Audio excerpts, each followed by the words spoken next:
સહજાત્મ સ્વરૂપ પરમ ગુરુ શ્રીમદ સદગુરુ રાજચંદ્ર પદ વંદો સહજ સમાધિ ચહી સદગુરુ ચરણે ચિત્ત વસો એ જ ભાવના હૃદય રહી દેહ છતાં જેની નિત્ય વર્તે દેહાતીત અપૂર્વ દશા તે ભગવંત નિરંતર ભજતા દોષ રહે કહો કેમ કશા શ્રીમદ સદગુરુ રાજચંદ્ર પદ ચંદ્ર ચંદ્રિકા સમચળ કે સૌ સંચય ટાળક બાળક વંદન કરું ઉમળ કે ત્રિવિધ તાપ બાળે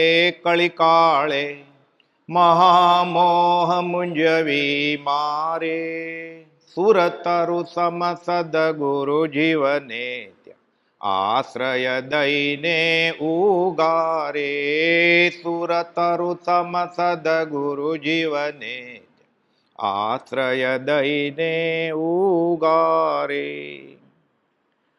વવાણિયામાં રાજચરણ ગયા સમાગમમાં આપણે જોયેલું કે સૌભાગભાઈના ભાણા ઠાકરસિંહભાઈ કુપાલદેવના સમાગમ અર્થે વવાણિયા આવે છે.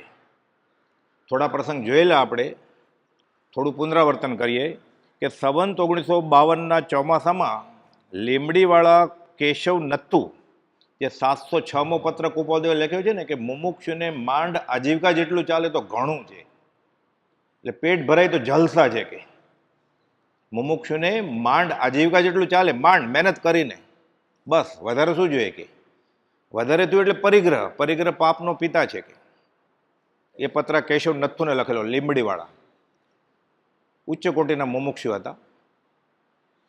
4 પુરુષની તો બલિયારી જ છે, જે શાઈક સમકિત કુપાલદેવે સિક્કા માર્યા. પણ આ પણ એક, એટલે કહે છે કે પૂજ્ય શ્રી કેશવલાલ નથુભાઈ તરફથી કૃપાનાથ સંબંધી મને કંઈક જાણ મળી અને ભાવનાબોધનું પુસ્તક મેં વાંચ્યું. સાવ નાની ઉંમરના, બાદ મોક્ષમાળા વાંચી. તે 2 પુસ્તક વાંચતા સ્વાભાવિક કૃપાનાથ પ્રત્યે પ્રેમ ઉદ્ભવ્યો કે આ માણસના દર્શન સમાગમ કરવા જોઈએ. પછી સૌભાગભાઈને મળે છે, સૌભાગભાઈના ભાણા એટલે સૌભાગભાઈની દીકરીના દીકરા.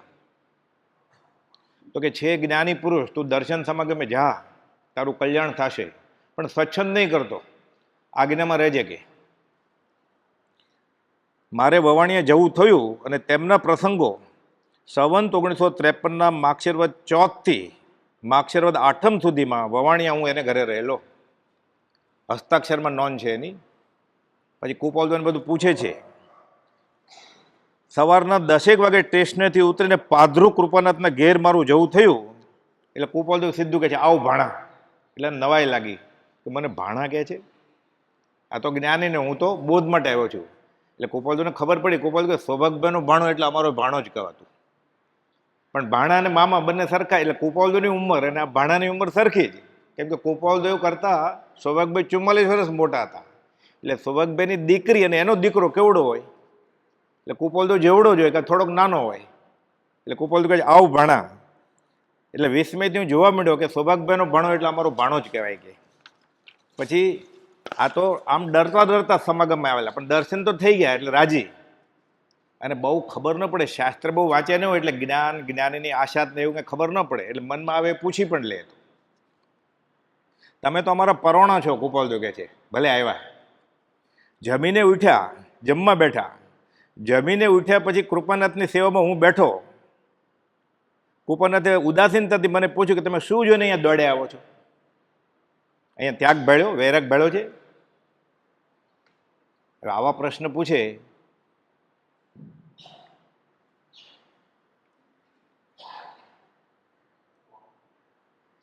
એટલે ઠાકરસિંહ કહે છે કે મને શું માલુમ પડે? કે મને તો પૂજ્ય સૌભાગભાઈ કહ્યું છે અને ડુંગરસિંહભાઈ ગોસળિયાએ કહ્યું છે કે આ જ્ઞાની પુરુષ છે, એના દર્શન સમાગમે જા, તને ઘણો લાભ થશે, એટલે હું આવ્યો છું.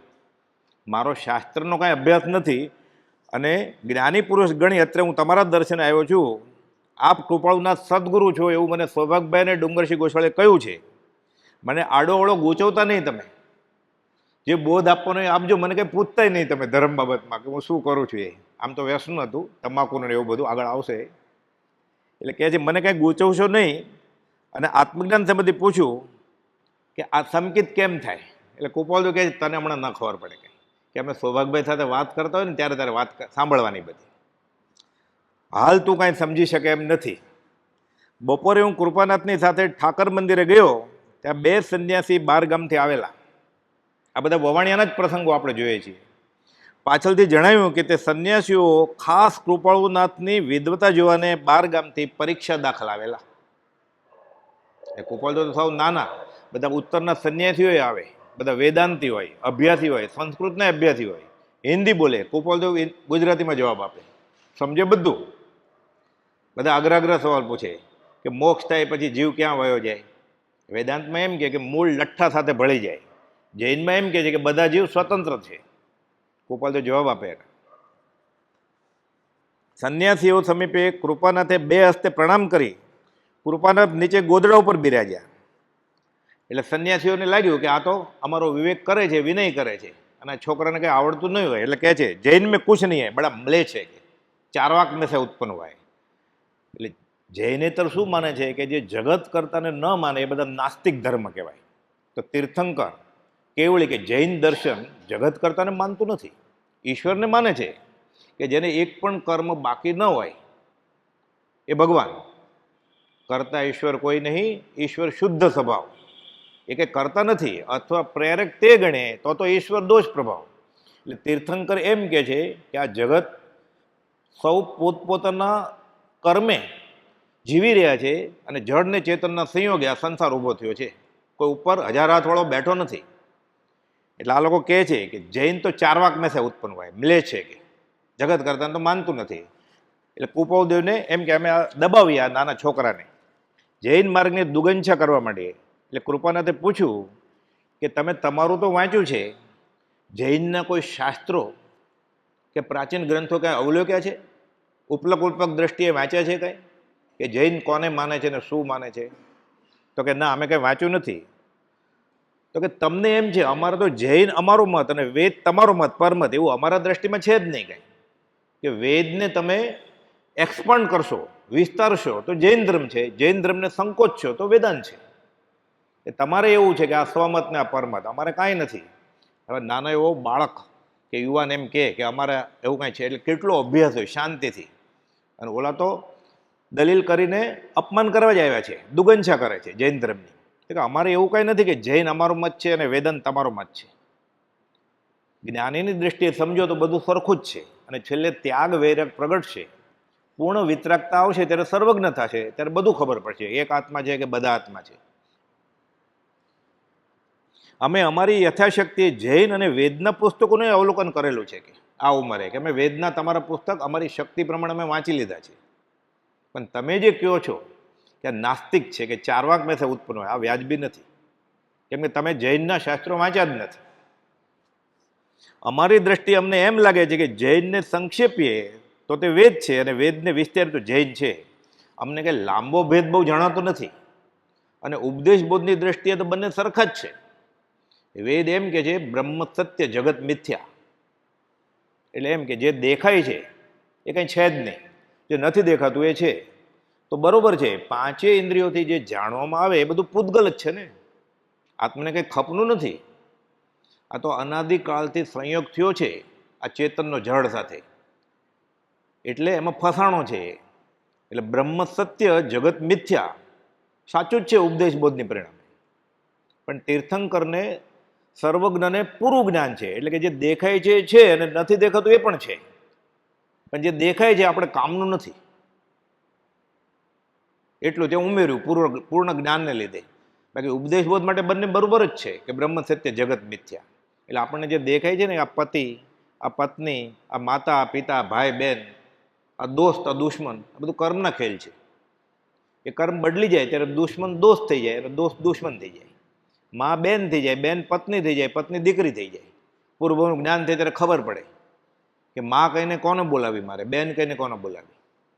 128માં પત્રમાં લખ્યું ને કુપાલદેવે કે અંતર્જ્ઞાનથી સ્મરણ કરતા એવો કોઈ કાળ જણાતો નથી વા સાંભળતો નથી કે જે કાળમાં જે સમયમાં આ જીવે પરિભ્રમણ ન કર્યું હોય, હું પહેલાં એ હતો જ, તો ત્યારે જે માતા પિતા હતા, ભાઈ બહેન હતા, શેઠ નોકર હતા, એ સાચા કે અત્યારે છે એ સાચા? અપેક્ષા એ પણ સાચા અને આ પણ સાચા, અને મૂળ તો અધ્યાત્મની દ્રષ્ટિએ બે ખોટા. મેરો એક આતમ તામ મમજ્જુ કીનો, બાકી બધું ખોટું જ છે. એટલે બ્રહ્મ સત્ય, જગત મિથ્યા, ભ્રમ એ સાચું જ છે. પણ સમજાણું ન હોય ને સીધું ભ્રમ ભ્રમ કરે અને પાંચ ઇન્દ્રિયના વિષયમાં ને કશાયમાં રાચે તો અતો ભ્રષ્ટ જેવું થાય. એટલે કે જે અમે તો વેદને વિસ્તારીએ તો જૈન, અમને કંઈ લાંબો ભેદ જણાતો નથી. તમે કે જેમણે જૈનના શાસ્ત્રો અવલોક્યા જ નથી અને વેદના પરિચયો છો, તમે જોયા તપાસ્યા વગર જૈનની દુગંચા કરો છો. મહાત્માને આ ઘટે નહીં કે તમે સાધક હો, વિચારવાનો હો કે મહાત્મા હો. બધા સંન્યાસી ભગવા કપડાવાળા હતા કે તમે તો સાધુ છો. મહાત્માને આ શોભે નહીં. સુઈગડાંગ સૂત્રમાં ભગવાનની વાણીમાં લખેલું છે કે જૈનના ઉપાધ્યાય જે બીજાને બોધ આપે ધર્મનો, એ 6 દર્શનનો અભ્યાસી હોય. કોઈ એમ કે અમારું વૈષ્ણવ ધર્મ સાચો છે, તો સીધું એમ ન કહેવાય તમે ખોટા છો. તો એ કે તમે જૈન ખોટા છો, તો ઝઘડો કરીને છૂટ પડવાનું ને. એટલે સામેવાળાને સમજાવવું પડે તર્કથી. એટલે 6 દર્શનનો અભ્યાસી હોય પછી એ ધર્મનો ઉપદેશક થઈ શકે. એમ ગુરુ થવું સહેલું નથી. અને જૈનના ઉપાધ્યાયની આ પ્રાથમિક જરૂરિયાત છે કે પાઠ ઉપર બેસીને બોલશે ત્યારે 6 દર્શનનો અભ્યાસ હોવો જોઈએ. આત્મા છે, આત્મા નિત્ય છે, કર્તા ભોગતા છે, મોક્ષ છે, મોક્ષનો ઉપાય છે, તો વધતે ઓછે અંશે 6 દર્શન માને જ છે. સિદ્ધાંતની દ્રષ્ટિએ છેલ્લે ક્યાંક છે ભેદ, પણ ઉપદેશ બોધમાં કંઈ ભેદ નથી. એટલે બધું આવડવું જોઈએ એ રીતે. આનંદજી મહારાજે કહ્યું છે, ષટ દર્શન જીન અંગ ભણી જે ન્યાસ સડંગ જો સાધે રે, નમી જીનવરના ચરણ ઉપાસા 6 દર્શન આરાધે રે. એટલે આપણે એમ કહીએ ને ખોટું છે વેદાંત બોધ, એટલે આપણે આપણા પગ ઉપર કુહાડી મારીએ છીએ. આ વિતરાગ દર્શનને મંજૂર નથી. વિતરાગ દર્શન તો અનેકાંતવાદ છે. આત્મા છે એ તો માને જ છે, બૌદ્ધ ધર્મ માને છે, વેદાંતે માને છે, સાંખ્ય માને છે, યોગે માને છે. તો આપણે કે ખોટું છે એટલે આત્મા નથી એમ થયું ને. એટલે આપણે આપણા પગ ઉપર કુહાડી મારી, મિથ્યા તો ગાઢ થાય આપણું. એટલે સાચો વિતરાગ માર્ગનો આરાધક 6 દર્શનને આરાધે છે. પછી જ્યારે આત્મા હાંસલ થશે, એને દેખાશે, આરસી ચોખ્ખી થશે, ત્યારે ખબર પડશે કે એક છે કે અનેક છે કે નહીં. પ્રભુશ્રીજીને કુપાલદેવ કહે છે કે હમણાં એક છે કે અનેક છે એમાં નહીં પડો, હમણાં ઉદ્દેશ બોધ સ્વીકારો તમે જૈનના સાધુને. એ તો વ્યાખ્યાન આપતા હતા. તો કે ના, એ એક કે અનેક, હમણાં એમાં નહીં પડો તમે. અત્યારે ખબર પડી જાય આપણને કે મોક્ષ થયા પછી આપણે સ્વતંત્ર રહેશું અથવા મોક્ષ થયા પછી મૂળ તેજમાં તેજ ભળી જશે. શું ફરક પડે આપણે? અત્યારે કંઈ ફરક ન પડે આચરણમાં કંઈ. એટલે સિદ્ધાંત બોધ ત્યારે જ પરિણામે જ્યારે ઉપદેશ બોધ પરિણામે.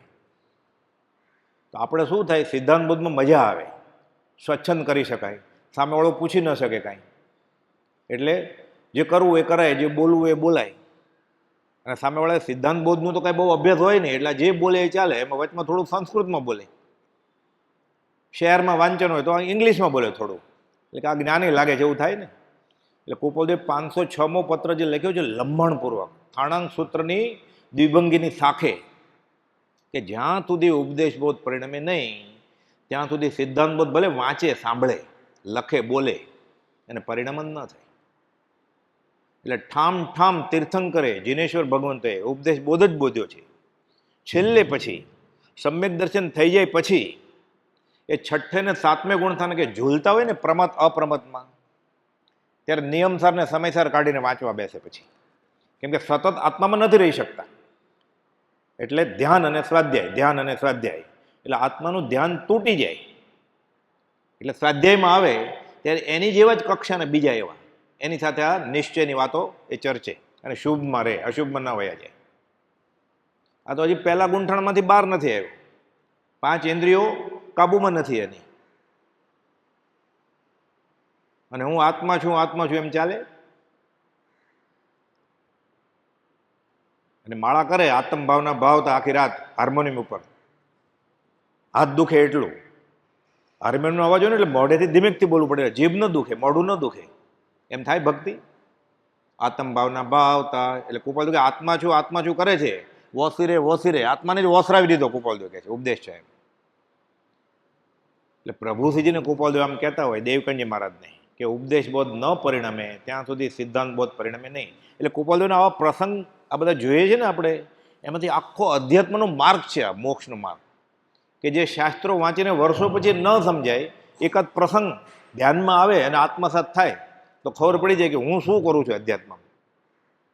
એટલે પ્રતિક્રમણ થઈ જાય એનું. ગોપાલદેવના પ્રસંગો વાંચતા વાંચતા એને પ્રતિક્રમણ થઈ જાય કે હું તો આવું જ કરું છું. તમે જૈનના શાસ્ત્રો તપાસ્યા વગર જૈનની આ દુગંછા કરો તે મહાત્માઓને ઘટે નહીં. એ લંબાણથી કેટલુંક વિવેચન કર્યું, છેવટે સંન્યાસીઓએ જૈનની પોતે કરેલ દુગંછા માટે માફી માગી કે અમે કાંઈ અભ્યાસ નહોતો એટલે અમે બોલેલા અને તમારી સાથે ચર્ચા કરવા આવેલા, માફી માગે છે.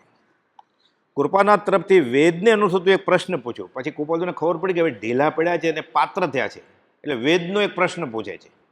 એટલે સંન્યાસીઓ આવેલા ગોપાલદેવની પરીક્ષા કરવા માટે વેદના પ્રશ્નનો જવાબ એ સંન્યાસી આપી નથી શકતા. એટલે ગોપાલદેવને વેદનું જ્ઞાન હશે ને ત્યારે આ ઉંમરે 2 ચોપડી ભરીને તો ઉઠી ગયેલા, 7.5 વર્ષે જ ભણવા બેસેલા, 9.5 ઉઠી ગયેલા, 2 વર્ષ ઘરે ભણેલા. દેવા માતા કહે છે 9:30 થી 11:30 સુધી બધા જૈનના આગમો ફેરવતા હતા રૂમમાં. તો વેદાંત ને બધું ક્યારે વાંચી લીધું હશે? સાંખ્ય, યોગ, બૌદ્ધ દર્શન. પછી વેદનો પ્રશ્ન પૂછ્યો, તે કંઈ પ્રશ્ન જ ન સમજી શક્યા. પછી કૃપાનાથે તેમને સમજાવ્યા અને પછી જીવ સર્વકર્મથી છૂટે છે ત્યારે તેની ઉર્ધ્વગતિ શા કારણથી થાય છે? છેદનનો ધક્કો.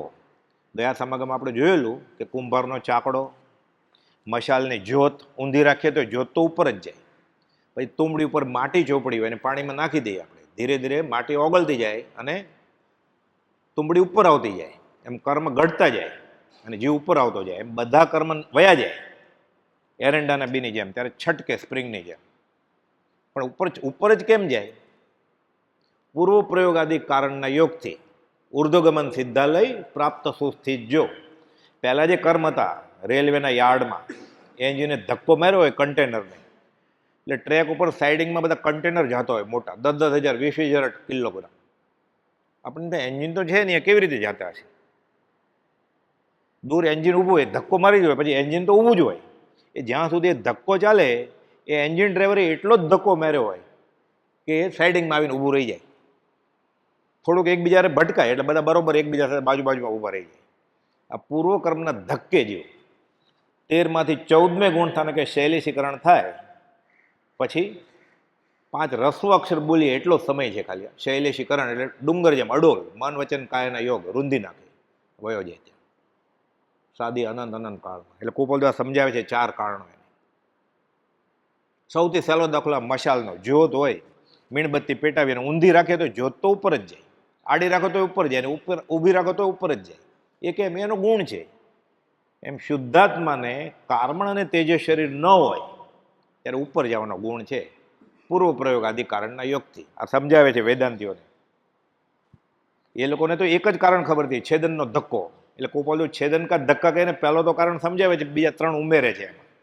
તત્વા સૂત્રમાં બધા લખ્યા છે ઉમા સ્વાતિ મહારાજે. વિતરાગનું જ્ઞાન, કેવળીનું જ્ઞાન તો પૂર્ણ હોય. કેટલીક વાતચીત પછી સંન્યાસીઓએ માફી માગી, ગોપાલદેવને પ્રણામ કરે છે અને પછી છૂટા પડે છે. એક દાડો મુંબઈથી રેશમની ઓઢણી લઈને એક વાણિયા આવ્યા. દયા સમાગમ કહેલું, ટૂંકમાં પતાવીએ. એ વાણિયાએ ભાવ કઢાયો. ગોપાલદેવ ભાવ કયો? ખબર પડી ગઈ એક વોરાને, કાં તો આટલું સસ્તું છે. એટલે વાણિયાને મોટું નુકસાન થયું. જમવાનો ટાઈમ થયો એટલે ગોપાલદેવ ઠાકરસિંહ જમી લે. તો કે તમે આવો. ગોપાલદેવ હું નહીં જમું. તો કે જમો. તો હું તને કહું એમ માન, તું જમી લે. પછી કહે છે અમારે પ્રતિક્રમણ બાકી છે. તો તમારે કેનું પ્રતિક્રમણ બાકી છે? તો કે વાણિયો સહજ જ અમને રેશમની ઓઢણીનો ભાવ પૂછવા આવ્યો, અમે ભાવ કાઢ્યો એ તાકાનો. હવે એ ઓછો ભાવ કાઢ્યો એટલે બધાને ખબર પડી ગઈ કે આ હલકી વસ્તુ છે, એટલે એની ઘરાક કોઈ થયા જ નહીં. જેને વેચવાનો તેને ના પડી દીધું, હું નહીં લઉં. ગોપાલદેવ હવે એને ખોટું લાગ્યું. એને એમ છે કે અમે એને નુકસાન પહોંચાડ્યું. અમને તો પૂછ્યો, એને જવાબ આપેલો, ચાલો એની પાસે જાય. ઠાકરસિંહ લઈને એની પાસે જાય છે, જે લેવાનો તો એની પાસે જાય છે, ઓલો વોરા પાસે જાય છે, અને પછી ખુલાસા કરે છે બધો. ઓઢણીની કિંમત કઈ હતી તેના સંબંધમાં ઓઢણીના માલિક અત્રેના ખોજાને અને અમારા તરફથી તેને દુઃખ થયું છે, એટલે ખપી નહીં. એટલે હું નિમિત્ત છું એમ એને લાગ્યું કે આને લીધે મારો ધંધો અટકી ગયો. એટલે આપણે સમજાવીએ એને. અને પછી ત્યાં ગયા અને ખોજાના મનનું સમાધાન કર્યું, એ વાણિયાનું સમાધાન કર્યું, ત્યારે પછી ગોપાલદેવ પછી ફરીવાર સાંજે પછી જમે છે ઠેઠ.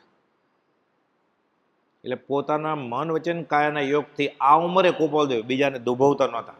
એ પાછું પૂછવા આવેલો ને ગોપાલદેવને અભ્યાસ હતો એ બાબતનો, એટલે ભાવ કાઢ્યો.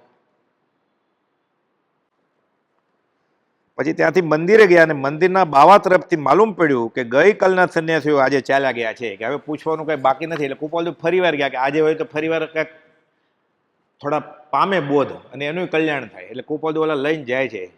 એટલે મંદિરનો બાવો કહે છે ઓ તો કલ ચલા ગયા. કે ત્યાં વાત આવી કે ત્યાં બધા દેવો હોય ને, એટલે બાવાજી ક્યાંક બધા દેવને સાફ કરીને પછી નમસ્કાર કરતો હશે. એટલે સંન્યાસી તો વયા ગયા, એટલે ગોપાલદેવને ઘરે આવી જવાનું હોય. એટલે ગોપાલદેવ શું કરે છે, બધી મૂર્તિ દેવના દર્શન કરીને છે. આને તો ખબર હતી, સૌભાગ્યભાઈ શીખવાડ્યું હોય, ડુંગરસિંહ ગોસાળે શીખવાડ્યું હોય કે વિતરાગત દેવ હોય આપણા. એટલે ગોપાલદેવને પૂછે છે કે આ બધા દેવને તમે નમસ્કાર કેમ કર્યા? તો કે અમે ત્યાં શીખવાડવા ગયેલા આત્માર્થ સંન્યાસીઓને. ઓલો બાવોય સાંભળતો હતો. વિતરાગ દર્શન અનેકાંત વાત છે એમ કરીને બેસે તો વહેલો મોડું એનું કલ્યાણ થાય, એટલે સીધું એને ખોટું ન લાગે એટલે અમે હાથ જોડ્યા. બાકી અમારે દેવને નમસ્કાર કરીને દેવ પાસે શું જોઈએ છે? હેમચંદ્રજી મહારાજે સોમનાથ મંદિરની પ્રતિષ્ઠા વખતે કુમારપાળ રાજાના કહેવા થકી શોભાયાત્રામાં ગયા સાથે બધા બ્રાહ્મણોને આ હેમચંદ્ર મહારાજને કાઢી મૂકવા હતા દરબારમાં, કે જૈનના સાધુને ગુરુ માને છે, હવે કાઢવા કેવી રીતે? અને ક્ષોપશમ હેમચંદ્ર મહારાજ જબરો, એટલે જ્ઞાનથી કે ધર્મની ચર્ચાથી કે હેમચંદ્ર મહારાજને હરાવી શકે એવું હતું જ નહીં. એટલે તમે પ્રતિષ્ઠા કરો છો ને, અત્યારે હા કરે છે, જૈનના સાધુ કોઈ દેવ દેવીને નમસ્કાર કરે નહીં, એટલે એ આપણા શોભાયાત્રામાં અને પ્રસંગમાં આવવાના નથી, છેલ્લે દિવસે તમારો પ્રસંગ બગાડશે. કુમારપાળ રાજા કે ના, મારા ગુરુજી છે, આવે જો, મને વિશ્વાસ છે. હેમચંદ્ર મહારાજને કહે છે તમારે આવવું પડશે. એમને હા તૈયાર છું. ગયા. શંકરની મૂર્તિ, બધા બાવાજી તો નમસ્કાર કરે છે. હેમચંદ્ર મહારાજનો નંબર આવ્યો. શ્રાવક એ જૈનનો વિતરાગ દેવ છે માથું ન નમાવે એમ આગમ કહે છે, તો શ્રાવક કહેવાય. એટલે કોઈ પણ શ્રાવક વિતરાગ દેવ સિવાયના દેવોને નમસ્કાર કરતો હોય ભૌતિક લાલસા માટે, એને મિથ્યા તો ગાઢ થાય. વિતરાગાત પરો દેવો ન ભૂતો ન ભવિષ્યથી, 18 દૂષણથી રહિત એવા દેવને દેવ માને. સતદેવ વિતરાગ દર્શન. હેમચંદ્ર મહારાજનો નંબર આવ્યો. બાવાને આ બધા બ્રાહ્મણોને આનંદ થયો કે હમણાં નમસ્કાર નહીં કરે, સીધા ઊભા રહેશે વાંસની જેમ. એટલે કુમારપાળ રાજા એને છૂટા કરશે રાજ દરબારમાંથી. એટલે આપણી યોજના સફળતા છે. હેમચંદ્ર મહારાજ તરત શ્લોક બનાવે છે. કળીકાળ સર્વજ્ઞ કહેવાય છે. ગોપાલદેવે વખાણ કર્યા છે એના કે આવા 2 હેમચંદ્રાચાર્ય થાવ તો જૈન દર્શનની આવી દૂરદર્શન ન હોત અત્યારે છે એવી. એની જીભે સરસ્વતી રમતી, એ બોલે ત્યારે 52 જણા લખે કુમારપાળ રાજાના દરબારમાં. 1-2 તો લખી જ ન શકે, એટલું બોલે, બોલ્યા જ કરે. અને બધા ભાંગા ખબર એને, બધા તીર્થંકરોના પૂરો ભવ એને વર્ણવ્યા છે, ત્રિશ્રેષ્ઠી શલાકા પુરુષ, બધા ચક્રવર્તીના, વાસુદેવ પ્રતિવાસુદેવના. એટલો અભ્યાસ એનો. તરત શ્લોક બનાવે છે સંસ્કૃતમાં. એ તો વ્યાકરણે લખ્યું છે, એમ વ્યાકરણ, કે જો તું વિતરાગ દેવ હો, પછી તું બ્રહ્મા હો, વિષ્ણુ હો, હરો કે જીનેશ્વર ભગવાન હો, મારા તને નમસ્કાર. ન હોતો તો નમસ્કાર નહીં તને એમ. એટલે આ રીતે શ્લોક બનાવે છે. એટલે તરત જ સંસ્કૃતમાં ભવબીજ અંકુર જનના રાગાદય દોષ ઉપાગતા યસ્ય, એટલે જેને લીધે જીવો જન્મ મરણ કર્યા કરે છે એવા રાગ દોષ ઉપાગતા યસ્ય, જે વયા ગયા છે એ દોષ, એ પછી બ્રહ્મા હરો જીનો વા નમઃ તસ્મે, એ પછી બ્રહ્મા હોય, વિષ્ણુ હોય, મહેશ હોય કે જીનેશ્વર ભગવાન હોય, જો રાગ દ્વેષ ન હોય એને, એટલે વિતરાગ છે, એને હેમચંદ્ર મહારાજ નમસ્કાર કરે છે. શ્લોક બનાવે. શું કરે? એટલે બ્રાહ્મણોને બધાને કાઢી મૂક્યા કુમારપાળ રાજાએ. અમારી પ્રવર્તન, કુમારપાળ રાજાના 16,000 ઘોડા ગળેલું પાણી પીતા. હિંસાની ક્યાં વાત? ધાનેડા ઘર, અત્યારે કેમ ગાય પાંજરાપોળમાં ગાય કસાઈખાને ન જાય અને ત્યાં મૂકે ગાય, એમ ધાનેડા ઘર હતા. એટલે અનાજ સાફ કરીને ધાનેડા નીકળે ને જૂં, એ બધા પાંજરાપોળમાં મૂકવા જાય, ધાનેડા ઘર એમ કહેવાય. કુમારપાળ રાજાના વખતમાં હેમચંદ્ર મહારાજને લીધે આ વિતરાગ દર્શનનો પ્રભાવ છે. એટલે અહીંયા કે એટલે અમે નમસ્કાર કર્યા છે. હજી ભગવાનને કહેતા હોય તીર્થંકર ભગવાને 680માં, એ નાથ તારી પાસે જે મારી પાસે છે, હવે તારી પાસેથી મારે કંઈ લેવાનું નથી. એ તીર્થંકર ભગવાનને એમ કહેતો હોય, સિદ્ધાર્થમાને એમ કહેતા હોય, અને દેવ આગળથી શું જોતું હોય?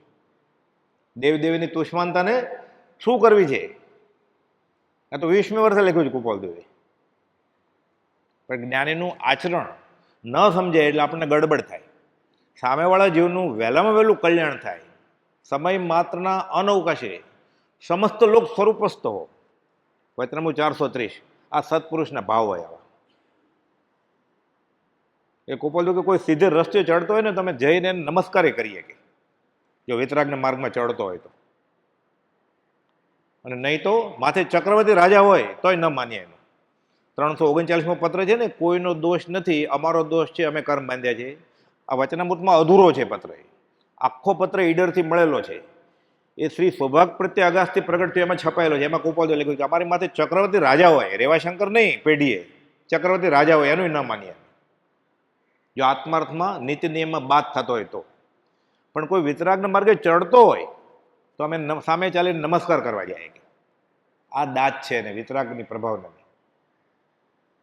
એટલે કે આ બાવો ક્યાંક પામે, મંદિર લઈને બેઠો છે, પૂજા પાઠ કરે છે રોજ, અને સદાચારી છે પાછો, અમારા થકી પામે તો. એટલે જે એના સંગમાં આવે એ બધાને ક્યાંક આપતા જાય ગોપાલજી. એક દાડો પોપટલાલ કરીને કૃપાનાથના એક મિત્ર બેસવા આવ્યા. પોપટલાલ મંજી, વવાણિયા સમાચાર. કૃપાનાથે અતિ ઉદાસીનતાથી કહ્યું, પોપટ, હવે અમને અહીં ઘડીવાર પણ ગમતું નથી. અમને લાખો કરોડો મણનો બોજો માથે હોય એવું વસમું લાગે છે, ભાર લાગે છે સંસારનો. આપણને ન ગમે એવું બને ત્યારે ભાર લાગે છે સંસારનો. પૈસા, સત્તા, કુટુંબ પરિવાર બરોબર હોય ત્યારે ક્યારે ભાર લાગ્યો કે ક્યાં મારે આ સત્સંગનો 14 આવીને મારે ફણાલાના લગ્નમાં જવું પડશે, એવું દુઃખ થયું ક્યારે? આ ચેક નાખવા જવું પડશે, છેલ્લી તારીખ છે ને આ બાજુ આજે 14 છે મોટી, એવું થાય આપણને. લક્ષ્મી વધે, અધિકાર વધે, કુટુંબ વધે, પરિવાર વધે. સત્સંગમાં આવવાનું હોય, પછી કંઈક જન્મદિવસનું આમંત્રણ મળે તો દુઃખ થાય ને કે ક્યાં વચમાં આમંત્રણ આવ્યું, જન્મદિવસમાં જવું પડશે મારે.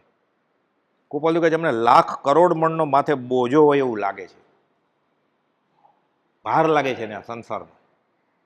અમારા સંઘમાં કે એવો આકરો વૈરાગ છે, કોઈ અમારા સંઘમાં આવે, અમારા અંગમાં એવો આકરો વૈરાગ છે કે અમારા સંઘમાં કોઈક આવે એને એમ થાય અમે સંસાર છોડી દઈએ. કરંટ લાગે કે પોતે ને પોતે કહે છે અમારા અંગમાં આવો આકરો વૈરાગ છે.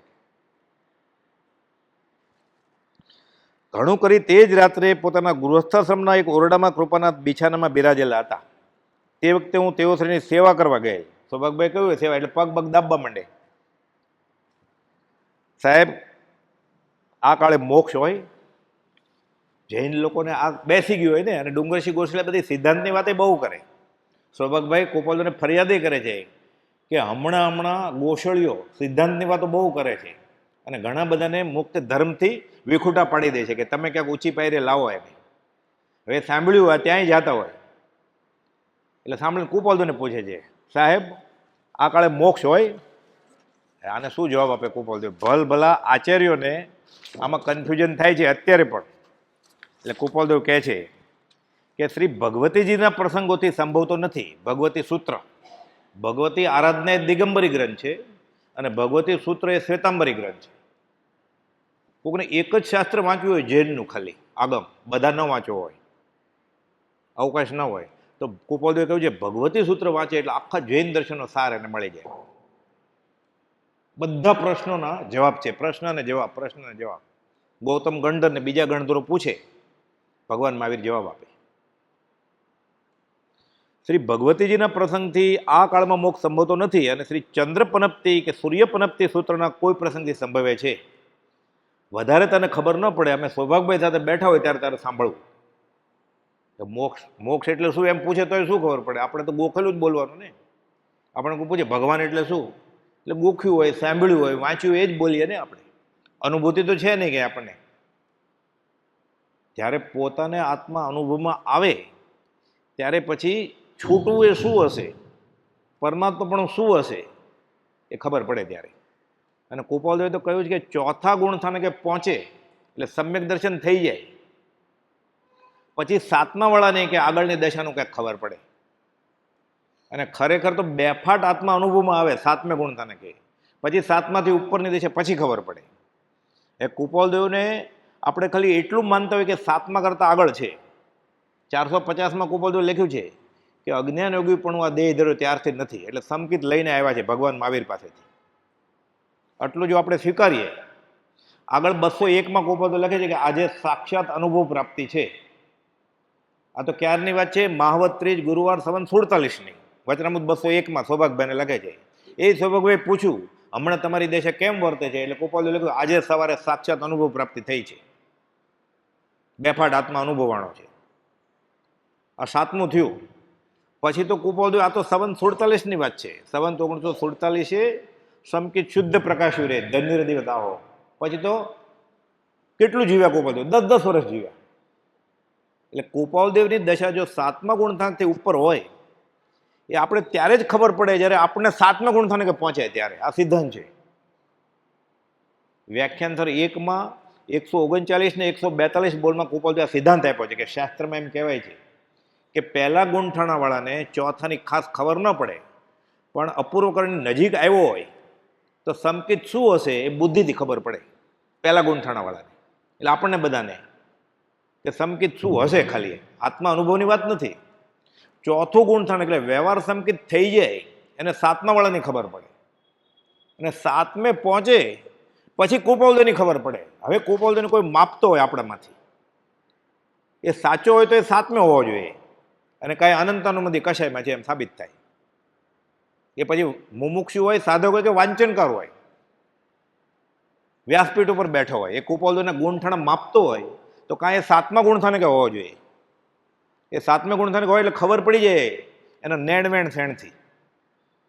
એટલે આપણે કેવા કર્મ બાંધતા હોઈએ છીએ ઘણી વાર અજ્ઞાન દશામાં. અને સાસા ક્રિયા યા ફલવતી, કેટલું મોટું જોખમ ખેડે છે. આ કૃપાલદેવને નથી ઓળખતો ને એના વિશે અભિપ્રાય આપે છે. આ બધા પ્રસંગો પરથી આપણને ખબર પડે. અને અપ્રશસ્ત શાસ્ત્રીય અભિનિવેશ કહેવાય. 661માં કૃપાલદેવે લખ્યું છે. માઠો ચોપડા વાંચી લીધા છે, પોતાનું ગુણઠાણું શું છે એ જ એને ખબર નથી, અને જ્ઞાનીના ગુણઠાણા માપે છે. આજે ધરકે ન જાય છે, નિગોદમાં વયો જાય. જ્ઞાન કેટલું હોય? અક્ષરના અનંતમાં ભાગ જેટલું. પછી ફરીવાર માણસ ક્યારે થાય? 2000 કરોડાકોટી સાગરોપમ પછી. ત્યાં કર્મ સહન જ કરવાના છે. નિગોદમાં બાંધે શું? એમ જ અવ્યક્તપણે બાંધ્યા કરે. નરકે જવું એ તો ઘણું સારું છે નિગોદ કરતા. તો 33 કરોડાકોટી સાગરોપમ નરકનું, 7મી તમ પ્રભાનું બધું દુઃખ સરવાળો, એ બધું દુઃખ નિગોદનો જીવ એક સમયમાં વેદે એમ કેવળીએ જોયું છે. ખબર કેમ પડે આપણને? ઉપમિતિ ભવ પ્રપંચમાં સિદ્ધર્ષિ ગણીએ આ નિગોદના દુઃખની વાત કરી છે. એ વાંચીએ તો જ રોડ ઊભા થઈ જાય આપણને. પછી કૃપાલદેવે લખ્યું છે એવું થાય 397માં કે એક અક્ષર બોલતા વાણી મૌનપણાને પામે. પછી બોલે નહીં કૃપાલદેવ વિશે ગુણઠાણા ને એવું બધું. હું નથી ઓળખતો ત્યાં સુધી વાંધો નહોતો. ઇન્દ્રબુદ્ધિ ગૌતમ ક્યાં ઓળખતા હતા? એને કહ્યું બી નહીં, છુપાવેલું, તોય વાંધો નહોતો. ભગવાન મહાવીરે ખાલી પૂછ્યું તમને આત્મા છે કે નહીં, શંકા છે કે નહીં. એને હાય ન પાડી, નાય ન પાડી, પણ ઊભા રહી ગયા તોય પામ્યા. આપણે તો આમાંથી કાઢીને તેરી જૂતી તેરે સિર પે કરીએ છીએ. એટલે અધ્યાત્મનો માર્ગ સાવ સરળ છે, સમજાય તો. નહીં તો બીનું સમજ મુશ્કેલ. કૃપાલ એ મુશ્કેલી ક્યાં કહો? કૃપાલદેવ કે છે છૂટીએ નહીં તો વાંધો નહીં, વધારે કર્મ ભેગા ન થયા. નહીં તો શું થાય? દેવું પતાવા આવ્યો અને દેવું વધતું જાય. એણે કહ્યું છે ગુજરાતીમાં કે હું ભગવાન છું, મહાવીર, હું પરમાત્મા છું, એટલે પતી ગઈ વાત. ન સમજાય તો વાંધો નહીં. કોને સમજાણું છે? જેને સમજાણું હોય કૃપાલદેવને ઓળખે એ બધા સમકીતી કહેવાય. તો રાફડા ફાટે ને. મંદિર ઉભરાય છે, કૃપાલદેવને ઓળખવાળા ઉભરાય છે. કૃપાલદેવ 4 જણને જ સર્ટિફિકેટ આપ્યું ખાલી. એટલે કેટલું અઘરું હોય છે કૃપાલદેવને ઓળખવું. એના મળમૂત્ર સાફ કરે છે એ લોકો કોઈ સંકિતના લિસ્ટમાં નથી આપ્યા. નવડાવે છે, ધોવડાવે છે, ધોતિયા પહેરાવડાવે છે. બધું મૂત્ર ભેગું થાય, મુંબઈથી થર્મોકોલનું બોક્સ મગાવેલું, પછી પરઠવા જાય, કહે છે આમાં જાવંત્રીની સુગંધ આવે છે, મનસુખ દેવશી. એ બધા સમકીતીના લિસ્ટમાં મૂક્યા જ નથી ગોપાલદેવે આવી સેવા કરવાવાળા. એટલે કેવી શ્રદ્ધા જોઈએ જ્ઞાની પ્રત્યે. એ જ્ઞાનીના ચરણ પાસે બેઠો રહે લાખ વર્ષે તોય પ્રભુશ્રી કાંઈ ન પામે કે. અને પાત્રજી હોય તો દૂર ચાલ્યો જતો હોય રસ્તા ઉપર, જ્ઞાની એને બોલાવીને આપી દે. બ્રહ્મચારીજીને બોલાવીને આપી દીધું પ્રભુશ્રીજી. ગોપાલદેવને મળેલા મુનિ તો હતા જ પ્રભુશ્રીના સમાગમમાં. પ્રભુશ્રીજી એના ગુરુ હતા એ બધા જ મુનિઓના, નાના મુનિઓના. આ માર્ગ છે અધ્યાત્મનો. સ્વચ્છંદ મત આગ્રહ તજી વર્તે સદગુરુ લક્ષ, છોડી મત દર્શન તણો આગ્રહ તેમ વિકલ્પ. આ માર્ગ કરે તો કામ થાય. એટલે કહે છે તને ન ખબર પડે પણ ભગવતીજીના પ્રસંગથી નથી અને ચંદ્રપ્રજ્ઞ સૂત્રમાંથી છે. હવે ચંદ્રપ્રજ્ઞમાં છે એટલે જંબુદીપ પ્રજ્ઞપ્તિ, એટલે ચંદ્ર પનત્તિ અને સૂર્ય પનત્તિ બંને સરખું જ છે, નામ અલગ અલગ છે, અંદર બધું સરખું જ છે. ત્રિલોક સાર ને બધું ઘણું બધું આ લોકનું સ્વરૂપનું વર્ણન હોય. આ જૈન આચાર્ય, જૈન ધર્મ દિવાકર પૂજ્ય શ્રી ઘાસીમલજી મહારાજ, આ એનો હું ઝેરોક્ષ કરીને લાવ્યો છું એક શ્લોક. આ ગોપાલદેવજી બોલ્યા કે ચંદ્રપનત્તિ સૂત્રને આધારે આ કાળમાં મોક્ષ છે. ગૌતમ ગંધર ભગવાન મહાવીરને પૂછે છે કે પંચમ કાળના જીવોનું શું થાય? એટલે ભગવાન મહાવીર જવાબ આપે છે, આગમમાં છે આ જવાબ ચંદ્રપનત્તિ સૂત્રમાં, કે શું થશે? એટલે ભગવાનને જવાબ આપે છે, હે ગૌતમ, એ કાળના મનુષ્યોના 6 પ્રકારના સહનોનો હશે. એટલે શરીર કેવું મજબૂત હશે કે નબળું હશે, એટલે 6 પ્રકારના સહન હશે, 6 પ્રકારના સંસ્થાન હશે. સંસ્થાન એટલે વજ્રષભ નારાયણ સંગાણ, અર્ધ વજ્રષભ નારાજ સંગાણ, પછી સેવાર્થ, આપણે બધા સેવાર્થ છીએ, છેવટના નબળા. એ બધા શાસ્ત્રોમાં વર્ણન કર્યા છે. શરીર કેવા હોય, સંસ્થાન કેવા હોય, સમચતુષ્ટય, હુંડક, એવું બધું 6 સંસ્થાન છે વગેરે રૂપમાં આ બધું કથન સમજી લેવું. 7 હાથની ઊંચાઈ વાળું વધારેમાં વધારે, અને આયુષ્ય જગન્ય અંતર્મુહૂર્ત, અને ઉત્કૃષ્ટમાં 100 વર્ષ જેટલું આયુષ્ય ધરાવનારા હશે. આ ભગવાન મહાવીર ગૌતમે કહે છે આ કાળના જીવો. એટલે સામાન્ય રીતે જે તીર્થંકર જીવે ને આયુષ્ય પૂરું કરીને એમ 25 ઉમેરવાના. એટલે ભગવાન 72, એમાં 25 એટલે 100 જેટલું થાય. પછી એકાંત એટલે 100 એટલે રાઉન્ડ ફિગર નથી કે એમાં લખ્યું છે લગભગ 100 જેટલું થાય એમ. એટલે કોઈક 102 વર્ષ નહીં હોય અત્યારે, ન હોય એમ નહીં. હરિરાયજી હતા વલ્લભકુળના, 125 વર્ષ જીવ્યા. અને રામચરિત માનસ તુલસીદાસી 125 વર્ષ જીવેલા. પણ સામાન્ય રીતે 100 વર્ષનું આયુષ્ય હોય.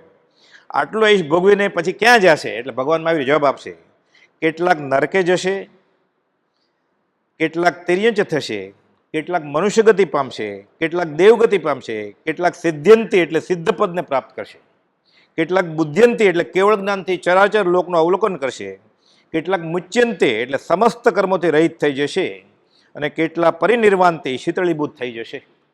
આ ભગવાન મહાવીર ગૌતમ ગંધરને પૂછેલા પ્રશ્નનો જવાબ આપે છે. આ ચંદ્રપ્રણપ્તિ સૂર્યપ્રજ્ઞપ્તિમાં લખેલું છે અર્ધમાગધીમાં. હવે એનું ભાષાંતર જે કરેલું છે સાધુએ, એમાં ઉમેર્યું કે આ જે જવાબ આપ્યો છે ભગવાન મહાવીરે આ કાળના જીવ માટે નથી, પણ મૂળ આગમમાં ઉમેરવાનું કોણે કહ્યું તમને? એટલે વધારો કરે, ઘટાડો કરે, સુધારો કરે, બગાડો કરે, આ જ્ઞાનીના વચનમાં ચેડા કેરા કહેવાય. મૂળ શ્લોક છે આ અર્ધમાગધીમાં. તિર્યગામિની, મનુષ્યગામિની, દેવગામિની, અપ્યકે સિદ્ધ્યંતી, બુદ્ધ્યંતી, મુચ્યંતી, પરિનિર્વાણતી, બસ ફૂલ સ્ટોપ. એમાં ઉમેરે છે કે આ વાત જે કરી છે ભગવાને ગૌતમને, એટલે લખનાર સાધુને ભાષાંતર કરવાને ખબર છે તો કોને માટે કરેલી એ ગૌતમ ગંધરને નહોતી ખબર. એટલે ગોપાલદેવને કહેવું પડ્યું 170માં પત્રના છેલ્લા પેરેગ્રાફ કે આધુનિક મુનિઓનો સૂત્રાર્થ શ્રવણને અનુકૂળ નથી. એ સૂત્ર બોલે તો સંભળાય એરિયા પરથી, કે એનો અર્થ કરે તો ના સંભળાય, ક્યાંક ભેળવી દેશે. ગોપાલદેવે બરોબર લખ્યું કે આધુનિક મુનિઓનો સૂત્રાર્થ એટલે લોગસ બોલે તો લોગસ સંભળાય, લોગસનો અર્થ કરે તો ન સંભળાય. સૂત્રાર્થ કર્યો ને અર્થ તો નહીં સાંભળવાનો. તો દૂધ પાણી આપણે ક્યાં અલગ કરશું? એટલે નહીં સાંભળવાનું એમ કહી દીધું ગોપાલદેવે. તો પ્રભુશ્રીનું કેમ મનાય? આગા ખાનને બંગલે અમદાવાદમાં કુપાઉદેવે બધા મુનિઓની સામે, અને ડૉક્ટર પ્રાણજીવન મહેતા, અંબાલાલભાઈ સાક્ષી, આ 2 મુનિ ચોથારાના મુનિ છે કે એને અલગ બાકાત રાખી દીધા, બાકીના જે વધ્યા એનું નહીં સાંભળવાનું એમ. આધુનિક મુનિઓનું સૂત્ર શ્રવણને અનુકૂળ નથી ને. આખા વચનામૃતનું વેધક વાક્ય છે આ, બોધદાયક છે. કુપાલદેવને કોઈ સાથે દુશ્મની નથી કઈ. એ વેદાંતિને કહે છે અમારે તમારી સાથે કાંઈ નથી. તો મનસુખરામ ત્રિપાઠીને 64માં પત્રમાં લખે છે મારે કંઈ ભગવાન મહાવીરનો પક્ષપાત નથી, કોઈ એનો વખાણ કરવું, અને મારે સાંખ્ય યોગના પ્રણેતા કપિલ એનો કંઈ દ્વેષ નથી કે એની નિંદા કરવું. પક્ષપાતો ન મે વીરો ન દ્વેષ કપિલ આદિશુ, પણ યુક્તિમદ વચનમ યસ્ય તસ્ય કાર્ય પરિગ્રહ. જેનું વચન યુક્તિમદ છે, બેસે છે, અનુભવમાં આવે એવું છે, એ હું સ્વીકારું છું. હરિભદ્ર સૂર્યનું આ વાક્ય ટાંકી અને વેદાંતિને કહે છે કુપાલદેવ કે તમારે પૂર્વનું જ્ઞાન જોઈતું હોય તો મારી પાસે વિના સંકોચે આવો. હું તમને જૈન થઈ જાઉં એમ નહીં કહું, હું તમને પૂર્વ છે એ સમજાવીશ તમને. પણ મોટા હતા ઉંમરમાં, સમાજમાં મોટા હતા, પૈસાવાળા હતા, હજી કુપાલદેવ ધંધે લાગ્યા જ નહોતા. એટલે એને એમ કહે કે માગશે તો. એટલે કુપાલદેવ 120માં પત્રમાં લખ્યું કે એક જન્મને થોડા કાળનો, કોઈની પાસે અમે દિનતા કરવાના નથી, તમારી પાસે નહીં કરીએ. કહી દીધેલું 11 વર્ષ પહેલાં દેહ છોડતા પહેલાં કે એક જ જન્મ તે થોડા કાળનો, પછી નથી જન્મવાના. 120માં પત્રમાં આપણને 40 વર્ષ પછી આમાં ન સમજાતું હોય તો મનસુખરામ ત્રિપાઠીને 4-5 પત્રમાં કેવી રીતે સમજાય? ગુજરાતીમાં લખીને આપે છે કે એક જન્મ ને થોડા કાળનો અમે દિનતા નહીં કરીએ.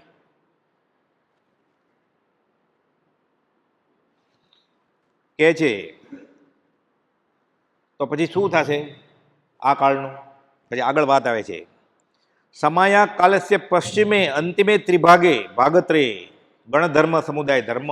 એટલે છેલ્લો આરો, આ 5મો આરો અને પછી 6ઠ્ઠો આરો 42,000, 21,000. એમાં 5મા આરાના 21,000ના 3 ભાગ. એમાં પશ્ચિમે ત્રિભાગે એટલે છેલ્લો 3જો ભાગ. એટલે શરૂઆતના 7,000, વતલા 7,000 અને છેલ્લા 7,000. આપણે હજી શરૂઆતના 7,000માં છીએ, પછી એ 7,000માં ધર્મ છે, છેલ્લા 7,000માં. તે સમયે અનંત વર્ણ આદિ પર્યાયો હીન થતા 42,000 વર્ષ ન્યૂન 1 કરોડ સાગરનો 4થો આરો પૂરો થયો. એટલે 5મો. પછી આવે છે અંતિમ 3જો ભાગ પશ્ચિમે ત્રિભાગે. એટલે 5મા આરાના 21,000નો છેલ્લો ભાગ 3જો. પશ્ચિમે ત્રિભાગે અંતિમ 3જો ભાગ 5મો આરો 21,000 વર્ષનો, તેના 3 ભાગ 7,000 વર્ષના થાય, તેના 2 ભાગ અર્થાત 5મા આરાના 14,000 વર્ષ વ્યતીત થઈ જાય અને અંતિમ 3જા ભાગના 7,000 વર્ષમાં સૂત્રોક્ત તત્વોનો વિચ્છેદ થશે, ત્યારે ઠેઠ થશે. એટલે હજી 14,000 વર્ષ આપણા હાથમાં છે.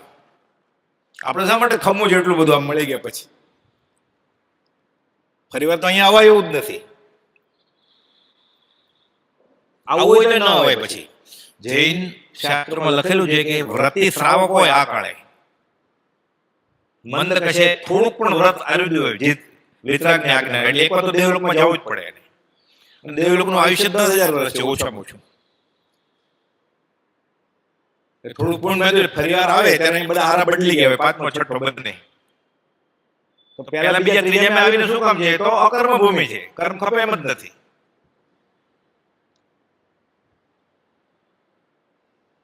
અને 6ઠ્ઠો 5મો પછી શરૂ થશે ત્યારે તો આના કરતા પછી એવું જ હશે ને, 5મા પછી 6ઠ્ઠો, 6ઠ્ઠા પછી 6ઠ્ઠો 5મો 4થો 3જો 2જો એવી રીતે. એટલે કે છે તેના 2 ભાગ અર્થાત 5મા આરાના 14,000 વર્ષ વ્યતીત થઈ જાય અને અંતિમ 3જા ભાગના 7,000 વર્ષમાં સૂત્રોક્ત તત્વનો વિચ્છેદ થાય છે. તાત્પર્ય એ છે કે 7,000 વર્ષમાં છેલ્લા કોઈ વર્ષોમાં કે દિવસોમાં ગણ વ્યવસ્થા નાશ પામે, કોઈ સમયે સામાજિક વ્યવસ્થાઓ નાશ પામે, કોઈ સમયે અન્ય દાર્શનિક મતો અને કોઈ સમયે નિર્ગ્રંથ ધર્મનો વિચ્છેદ થઈ જાય છે.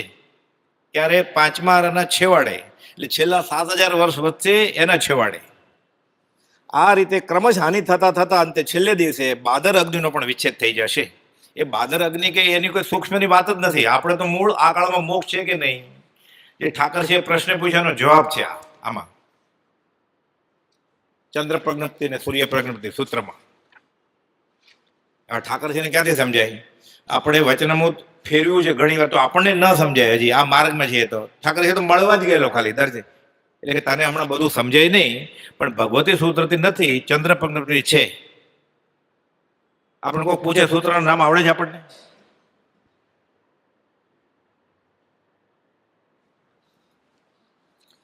એક દાડો સવારમાં કૃપાનાથ નજીકના ગામના કોઈ સગા તરફથી કૃપાનાથે નવી દુકાન શરૂ કરવાનું મુહૂર્ત પૂછવામાં આવ્યું. આ બધા વવાણિયાના પ્રસંગ ચાલે છે. એટલે આવા બધા કુપોદો જે કહ્યું ને કે અમે તો એમ જ માનીએ છીએ કે આ કાળમાં મોક્ષ છે, એ આ બધું મહાવીર સામે બોલ્યા છે ત્યારે કુપોદો બાજુ ઊભા છે ને, એટલે માને છે કુપોદો. 213 લખ્યું ને કે અમે તો એમ જ માનીએ છીએ કે આ કાળમાં મોક્ષ હોય, એમને બોલ્યા છે. જે કહે છે તીર્થંકરના હૃદયમાં આ વાત હતી. તો હવે અનુભવમાં આવે એ સાચું, ગોળ ખાઈ લીધો કે ગળે હોય, કે બીજું કોઈ કહે કે ગોળ સેકરીન જેવો હોય, સાકર જેવો હોય, મધ જેવો ગળે હોય, એ માનવાનું. છેલ્લે કેવો હોય ક્યારે ખબર પડે? અનુભવે ત્યારે. તો કુપોદો તો અનુભવની વાણી છે. ગોશાળી કે પ્રશ્ન કર્યો એટલે કુપોદો જવાબ આપે છે કે શાસ્ત્રમાં મળશે બધું, અમે બોલીએ છીએ, કદાચ નહીં મળે તો તીર્થંકરના હૃદયમાં આ વાત હતી એમ અમે જાણ્યું છે. તોય ઓછું હતું આપણે માટે લખ્યું 397 ખંભાતના ત્રિભુવન માણેકચંદને. આ વચન આગમ જ છે, જીનાગમ જ છે. રાગ દ્વેષ અને અજ્ઞાન વગર પ્રગટ લેખપણું પામ્યા છે માટે સેવનીય છે. કે આ વચન, આ વચનામૃત, આ આગમની મૂળ પ્રત છે. એટલે કોઈ શાસ્ત્ર આવી જાય કે આ કાળમાં મોક્ષ નથી અને પછી વચનામૃતમાં 213મો પત્ર કે અમે તો એમ માને આ કાળમાં મોક્ષ છે, તો ત્યાં સીડી રાઇટિંગ પેનથી ત્યાં ચોકડી મૂકવી પડે કે શ્રીમદ રાજચંદ્ર એમ કે છે, હું શ્રીમદ રાજચંદ્ર માનું છું, તો શ્રીમદ રાજચંદ્ર આમ માને છે. ના, એ માને છે હું નથી માનતો, તો તું શ્રીમદ રાજચંદ્ર જ કેમ માને છે? એવું થાય ને. એટલે સંકેત કોને કહેવાય? કુપોદો સાચા છે માને તો. એક ભાઈ બ્રહ્મચારીને કહ્યું અમે તો માનીએ જ છીએ.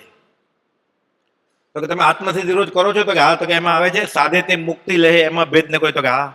પણ આ કાળમાં મુક્તિ હોય? તો કે ન હોય. તો કે તમે ગાઓ તે રોજ સાધે તે મુક્તિ લે એમાં ભેદ ને કોઈ. આ કાળે મોક્ષ ન હોય, તમને આત્મસિદ્ધિ કેવી રીતે થાય? કે ઓલા ભાઈ શું જવાબ આપે? બધા પ્રસંગો બન્યા છે કે આ ગાથા આવે છે સાધે તે મુક્તિ લહે એમાં ભેદ ને કોઈ, પણ આ કાળે મુક્તિ ક્યાં છે? હા, આ નથી. તો એમ કે તમારે આત્મસિદ્ધિ કેવી રીતે થશે? તમે ખાલી ગાવ જ છો આત્મસિદ્ધિ, માનો છો કે? જે માનશે અને વિષય કહે છોડીને ગાશે એને આત્માની સિદ્ધિ થશે, એટલે આત્માની સાબિતી થશે, એટલે સંકિત થશે. કે તમારે કેવી રીતે થાય? તમને તો પ્રતીતિ છે કે આગળ હોય જ નહીં, નથી ગાતો એ મોક્ષે વયો જશે, પણ તમને નહીં થાય. કે બધા પ્રસંગો બનેલા છે આ બધા, તારીખવાર સ્થળ સાથે, વ્યક્તિના નામ સાથે. ના બધું, ના બધું કેમ? અનંત અનુમતિ કશાય વચમાં આવે છે. અચિંત્ય તુજ મહાત્મ્યનો નથી પ્રફુલ્લિત ભાવ. કોઈ પામે મુમુક્ષુ વાત. એને તો પોકાર કર્યો, રડે છે મહાવીર જયંતિના દિવસે. નોય પૂજા આદિની કામના. કુપોદો કામ કરીને વેગે. આ કાળે મોક્ષ હોય કે ન હોય એને શું ફરક પડે?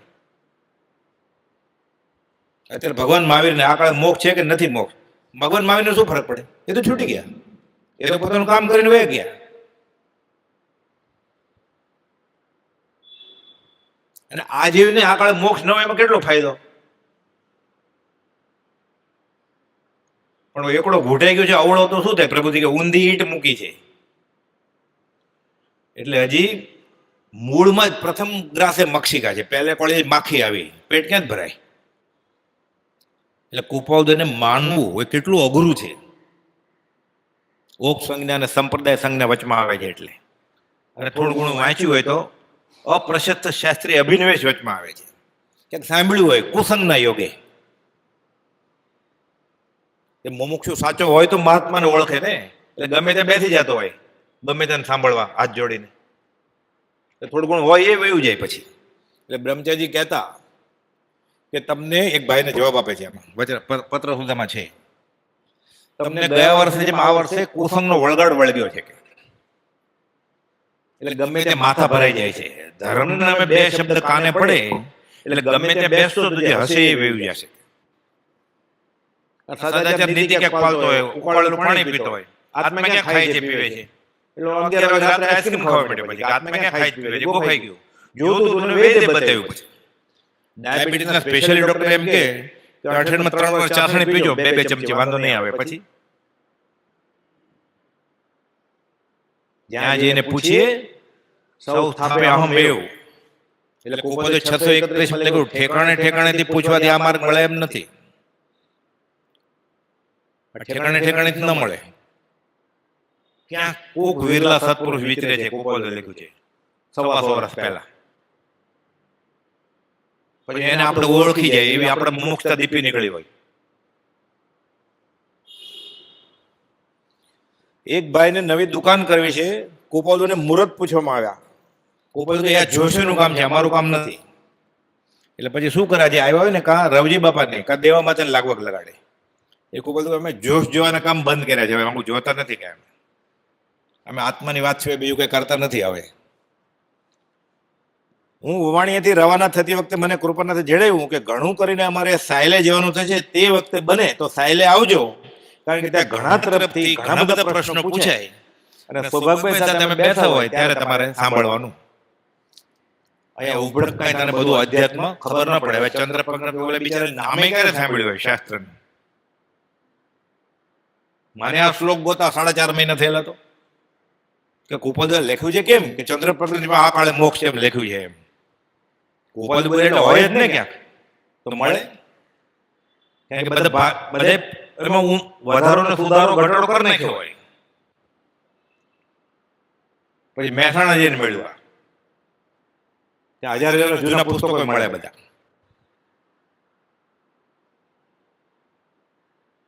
અને કુપોદ તો મળે હોય ને બધું. અહીં હોય ઉદયપુર ઓઠ આવી જાય કોઈ પાત્ર હોય તો. આ વખતે વવાણી હું 5 દાડા રહ્યો. કોઈ વખતે કુપાવદેવ પૂજ્ય શ્રી છગનલાલભાઈને બોલાવતા. છગન શાસ્ત્રી કહેતા કુપાવદેવ, પૂર્વના હળુકર્મી જીવ હશે. કુપાવદેવના દેહ વિલય વખતે નવલચંદ ડોસા હાજર હતા, દારસીભાઈ ચોથ સુધી હતા. અને આ મોટા દીકરા છગનલાલ એના વખતે નવલચંદ ડોસા હાજર હતા, વકીલ. અને સમાધિપૂર્વક દેહ છોડેલો. એનો રોચક પ્રસંગ છે, દેહ છૂટવાનો ટીબી થઈ ગયેલો. એ જમાનામાં ખાસ દવા નહોતી, પછી દવા તો કરી લગભગ મટવા આવ્યું. 3 મહિના પછી પાછો ઉથલો માર્યો ટીબીએ. 20-21 વર્ષની ઉંમર. સગાઈની વાત ચાલતી હતી. છગન સાથે મારી સગાઈ બગાઈની વાત હમણાં કરતા નહીં, મારે વાર છે.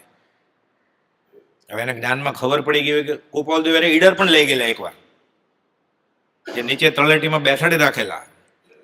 એને ટોકરસી પીતાંબર મહેતાને કે તમે અહીંયા ઝાડ નીચે બેઠા રહ્યો તળાવ કિનારે, ચકડું કરે છે, અહીંયા અવારનવાર વાઘ પાણી પીવા આવે છે, તમે આની બહાર નહીં નીકળતા. કુપાલદેવ ઉપર ગયા, હું 1 કલાકમાં આવું જ કે. વાઘ ખરેખર આવ્યો. ટોકરસી પીતાંબર મહેતા કહે છે કે વાઘ આવીને પાણી પીને વયો ગયો, પણ અમે ચકડાની બહાર નીકળ્યા નહોતા. એટલે છગન શાસ્ત્રીને કુપાલદેવ, એટલે કુપાલદેવ શાસ્ત્રી નામ પડે એનું, ઈડર પણ લઈ ગયેલા. એની વાત આવે છે કે એની સાથે વાતો કરતા કુપાલદેવ. શું વાત કરતા હશે?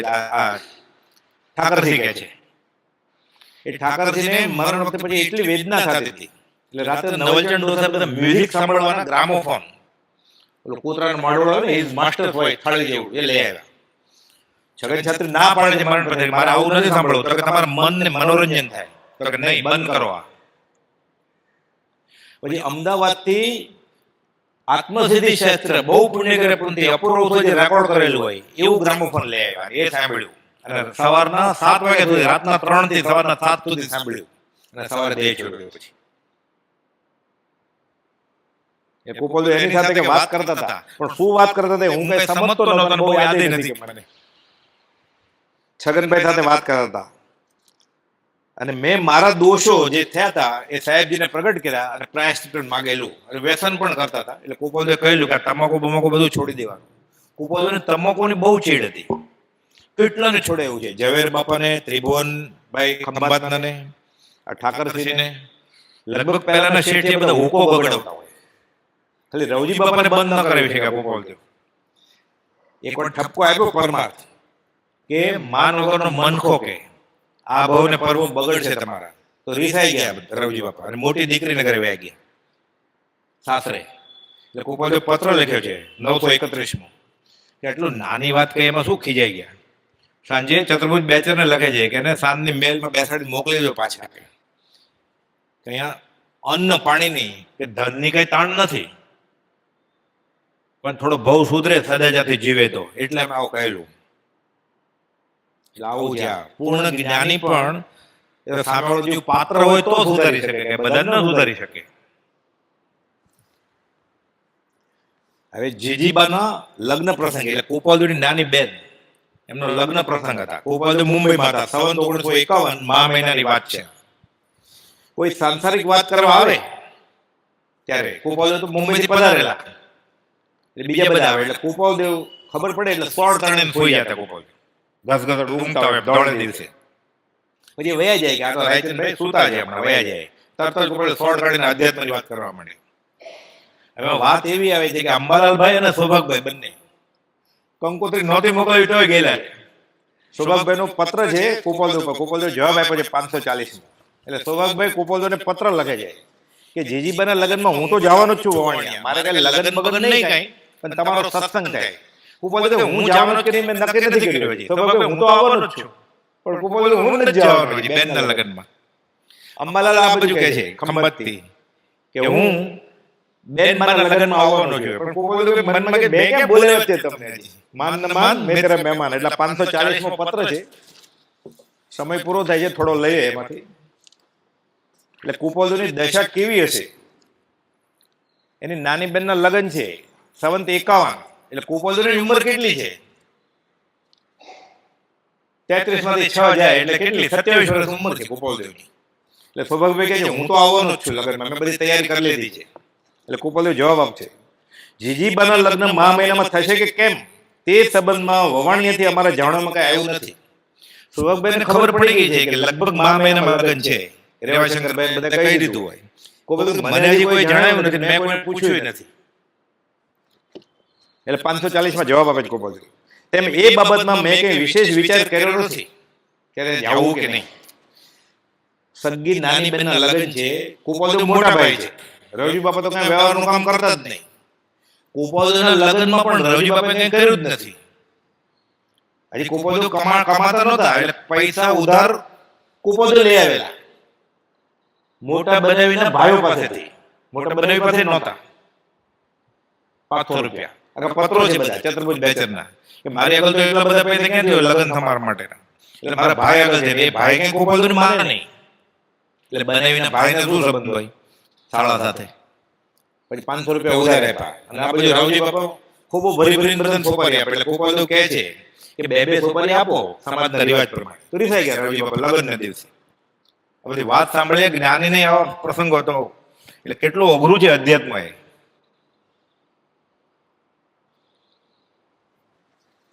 એટલે કહે છે જીજીબાના લગ્ન મહા મહિનામાં થશે કે કેમ તે સંબંધમાં વવાણિયાથી અમારા જાણવામાં કઈ આવ્યું નથી. તેમ એ બાબતમાં મેં કઈ વિશેષ વિચારી કર્યો નથી. વવાણિયાથી ખબર મળશે તો તમને હું જણાવીશ નહીં, અહીંયાથી રેવાશંકરભાઈ કે કેશવલાલ જણાવશે. હું તમને કહીશ કે આપણે મળીએ નહીં. લગ્નના નિમિત્તે અમારે તમને મળવું નથી કઈ. ખબરદાર એક પણ વાત કરી છે તો વિકથા લગ્નની. અથવા રેવાશંકરભાઈ નો વિચાર મહા મહિનાનો હશે તો વવાણી લખશે અને આપને જણાવશે. હું નહીં જણાવું લગ્નની તારીખ તમને. તે પ્રસંગ પર આવવું કે ન આવવું મુખ્ય તો આ લીટી માટે આ પત્ર કાઢ્યો છે. આ ગોપાલજીની દશા કેવી છે કે છે તે પ્રસંગ પર એટલે નાની બેનના લગ્નમાં આવવું કે ન આવવું એ વિચાર પર ચોક્કસ હાલચિત આવી શકશે નહીં. કેમ કે તેને હજી વખત છે. એટલે હજી 2-3 મહિના બાકી છે. આ પત્ર છે કારતક મહિનાનો અને મહા મહિનામાં લગ્ન છે 3 મહિના પછી. તો અત્યારે તે જાવું કે નહીં મેં નક્કી નથી કર્યું. અત્યારે નક્કી કરી નાખીએ તો અનવસર આર્તધ્યાન કહેવાય. લગ્નમાં જવું આર્તધ્યાન જ છે ને. પોતાની બેન ના હોય કે ગમે ના હોય, પોતાના લગ્ન એટલે આર્તધ્યાન જ છે ને. કરે ના કરે બીજી વાત, કે અનવસર આર્તધ્યાન કહેવાય ને. એટલે અમે નક્કી નથી કર્યું. તમારે આવું ભલે તમે નક્કી કરી લીધું હોય, પછી હવે નક્કી તો એને તો કરી જ લીધું સૌભાગભાઈ ને અંબાલાલભાઈ. હવે સૌભાગભાઈ ને અંબાલાલભાઈ લગ્નમાં આવી જાય છે અને ગોપાલદેવ જાય છે. પછી શું થાય છે એ આપણે અવસરે જોશું. સહજાત્મ સ્વરૂપ પરમ ગુરુ.